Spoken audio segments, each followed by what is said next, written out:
Hi partner. Ashok, a partner took over missionary.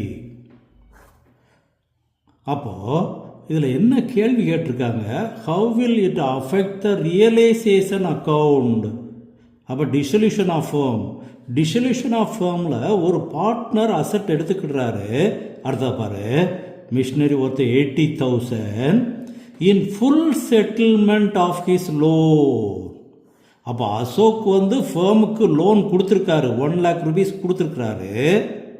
இதை நம்ம dissolution of fame வரும்போது அசட்டை ரியலைசேஷன் அக்கௌண்ட்டுக்கு ட்ரான்ஸ்ஃபர் பண்ணியிருப்போம், ஆனால் லோனை தனியாக வச்சுக்கிடுவோம். அப்போ ரியலைசேஷன் அக்கௌண்ட் டெபிட்டில் 80,000 எழுதியிருக்கோம், அசோக் லோன் அக்கௌண்ட்டு கிரெடிட்டில் 1 lakh இருக்கும். இப்போ ஃபுல் செட்டில்மெண்ட் இந்த 1 lakhக்கு 80,000 சரியா போச்சு, நான் எடுத்துக்கிறேங்கிறாரு. அப்போ குழப்பமே வேண்டாம், இந்த அசோக் லோன் அக்கௌண்ட்டை ரியலைசேஷனுக்கு டிரான்ஸ்ஃபர் பண்ணிட வேண்டியதேன், அவ்வளோதான். Then Ashok loan account debit to realization account transfer பண்ணுறேன், கணக்கு முடிஞ்சு போச்சு. இப்போ கொஸ்டின் என்ன, how will it affect realization account? Realization அக்கௌண்ட்டில் இந்த 1 lakh கிரெடிட் எழுதிடணும், அதுதான் answer.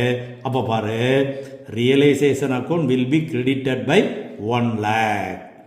A is the correct answer. That's all. Okay, partner.